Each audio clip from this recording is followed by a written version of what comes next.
Hello friends, तुम्हा सर्वांचं स्वागत आहे माधुरीज रेसिपी मराठीमध्ये। सध्या थंडीचे दिवस चालू आहे, त्यामुळे गरमागरम खायची इच्छा होते। चला तर म्हटलं आज आपण समोसे बनवूया। घरच्या घरी एकदम बाहेरसारखे समोसे आणि एकदम कडक कुरकुरीत आणि खस्ता असे होणारे समोसे। चला तर पटकन रेसिपीला सुरुवात करूया। या ठिकाणी मी बटाटे घेतलेले आहे। बटाटे व्यवस्थित स्वच्छ धुवून घ्यायचे आहे। बटाटे कुकरला लावलेले आहेत तोपर्यंत आपण कणिक मळून घेऊया। जे बाहेरचं कवर आहे ते मळून घेऊया। यासाठी मी 1.5 कप मैदा घेतलेला आहे। मैदा व्यवस्थित चाळून घ्यायचा, म्हणजे त्यामधले थोडीफार राळ असते ती निघून जाते। या ठिकाणी मैदा व्यवस्थित चाळून घेतलेला आहे। त्यानंतर भरपूर असा ओवा व्यवस्थित हातावरती असा क्रश करून मग टाकायचा। हे खूप व्हिडिओमध्ये मी सांगितलं आहे। असा ओवा टाकला तर त्याचा फ्लेवर खूप छान येतो। त्यानंतर चवीप्रमाणे मीठ, हे सर्व असं व्यवस्थित मिक्स करून घ्यायचं। मिक्स झालं की 1.5 कपाला मी या ठिकाणी 4 चमचे, जो खाण्याचा आपला चमचा आहे डेली यूजचा, ते 4 चमचे मी या ठिकाणी तेल घातलेलं आहे।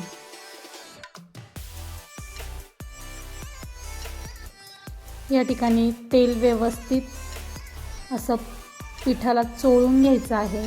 तेल गरम घ्यायचं नाही, एकदम साधं जसं नॉर्मल टेम्परेचरचं तेल आहे तेच घ्यायचं आहे। तेल गरम करून घ्यायचं नाही, कारण आपल्याला कुरकुरीत नाही तर खस्ता असे होणारे समोसे बनवायचे आहे। या ठिकाणी तुम्ही बघू शकता तेल पिठाला एकदम असं व्यवस्थित चोळून घ्यायचं आहे, एकदम असा गोळा तयार होईपर्यंत। 1.5 कपाला साधारणतः मला 1 कप पाणी पण पूर्ण लागलेलं नाही आहे। एकदम घट्टसर असा गोळा तयार करून घ्यायचा आहे, एकदम घट्ट। जेवढा घट्ट आपण गोळा तयार करू तेवढा समोसा इतका छान आणि क्रिस्पी होतो।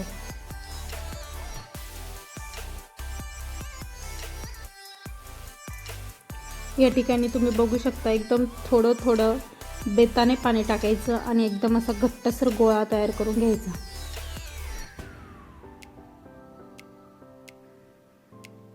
जेवढा घट्ट गोळा असेल तेवढा समोसा एकदम परफेक्ट बनतो। या ठिकाणी तुम्ही बघू शकता मी एकदम असा घट्टसर गोळा तयार करून घेतलेला आहे। हे बघा, लवकर प्रेसही होत नाही असा घट्टसर गोळा या ठिकाणी मी तयार करून घेतलेला आहे। आता 10 ते 15 मिनिटं झाकण ठेवून त्याला साईडला ठेवून देऊया। या ठिकाणी पीठ आपलं मळून झालेलं आहे, त्याला 10 ते 15 मिनिटं आपण साईडला ठेवूया। आणि तिकडे बटाटे आपले शिजलेले असतील त्याचे आपण तोपर्यंत साल काढून भाजी तयार करून घेऊया। या ठिकाणी मी बटाट्याचे साल काढून असे मॅशरने व्यवस्थित मॅश करून घेणार आहे। तुम्ही हवं तर चाकूने कट करू शकता, पण मॅशने पण असे व्यवस्थित परफेक्ट बारीक होता, त्यामुळे मी याच्याने बारीक केले। याच्याने पण थोडे थोडे तुकडे असे व्यवस्थित बारीक मधले राहतात, भाजी एकदम परफेक्ट होते, म्हणून मी असे थोडेसे मॅश करून घेतलेले आहे।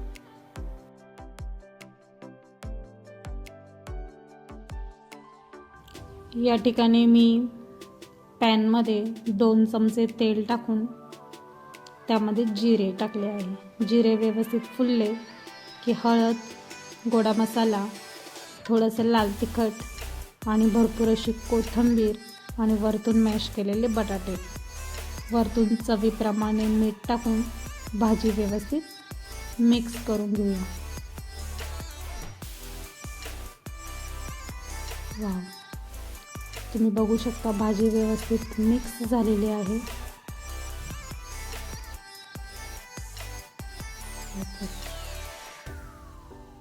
चवीप्रमाणे मीठ टाकायला विसरू नका। या ठिकाणी भाजी एकदम व्यवस्थित मिक्स झाली आहे। 3 ते 4 मिनिटं भाजी व्यवस्थित मिक्स करून घ्यायची आणि नंतर डिशमध्ये काढून घ्यायची। चला तर या ठिकाणी 10 ते 15 मिनटानंतर तुम्ही बघू शकता तेलाचं असे वरती बबल्स येतात. मग काय करायचं, पाटावरती पीठ 2 ते 3 मिनटं असं व्यवस्थित मळून घ्यायचं. त्याने ते बबल्स जे आलेले असतात ते पिठामध्ये मिक्स होऊन जातात. हे बघा, एकदम प्लेन असं पीठ होऊन जातो.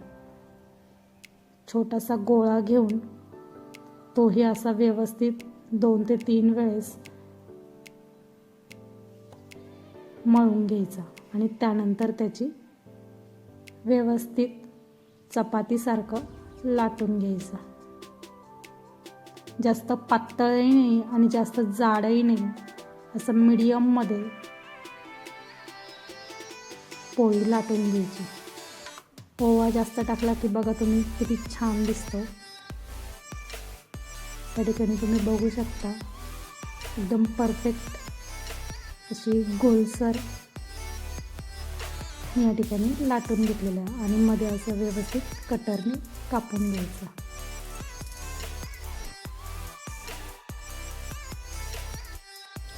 या ठिकाणी कढईला असं पाणी लावून याचा कोन तयार करून घ्यायचा. कोन व्यवस्थित दोन्ही साईडने प्रेस करून एकदम परफेक्ट असा दाबून घ्यायचा. कारण तेलात टाकल्यानंतर ती लेअर सुटायला नको, त्यामुळे व्यवस्थित प्रेस करून घ्यायचं, आतून पण आणि बाहेरून पण. या ठिकाणी आतमध्ये अशी भाजी भरून घ्यायची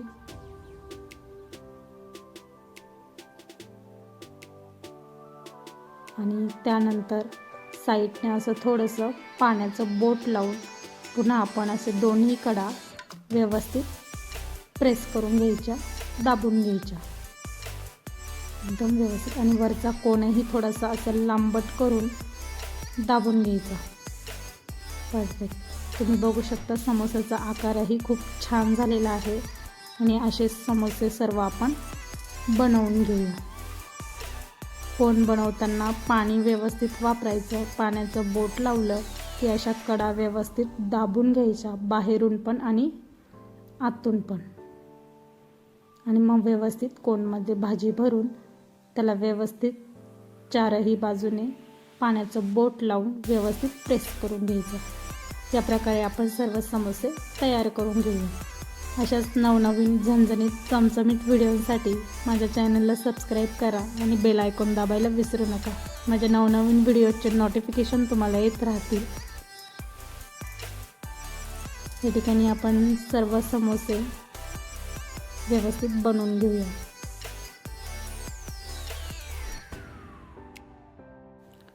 या ठिकाणी तुम्ही बघू शकता समोसेचा आकार खूप परफेक्ट येतो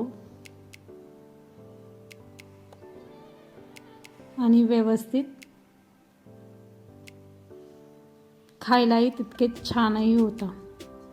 पीठ मळण्याची जर प्रोसेस एकदम व्यवस्थित केली ना तर समोसे एकदम परफेक्ट बाहेर जसे मिळतात तसे होतात. या ठिकाणी तुम्ही बघू शकता सर्व समोसे तयार करून झालेले आहेत.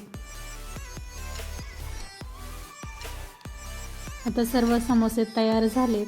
आपण कढईमध्ये तेल गरम केलेलं होतं, त्यामध्ये आता मीडियम गॅसवरती सर्व समोसे टाकून घेऊया. समोसा पूर्ण तेलामध्ये खालपर्यंत बुडाला पाहिजे इतपत तेल कढईमध्ये असलं पाहिजे. या ठिकाणी तुम्ही बघू शकता मीडियम गॅसवरती लालसर रंग येईपर्यंत व्यवस्थित समोसे तळून घ्यायचे. गॅसचा फ्लेम वाढवायचा नाही, नाहीतर आतून कच्चे राहतात. एकदम मीडियम गॅसवरती समोसे तळून घ्यायचे. खूप छान आणि कुरकुरीत आणि एकदम खस्ता, म्हणजे तुकडा एकदम परफेक्ट असा पडतो. लेअरही खूप छान येते आतमधून.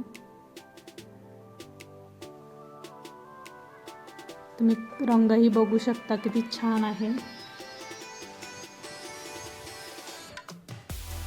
वाव. या ठिकाणी आपले समोसे तळून झालेले आहे. रेड आणि ग्रीन चटणी सोबत खूप छान लागतात. हे बघा तुम्ही बघू शकता खूप कडक सुंदर असे समोसे तयार झालेले आहेत.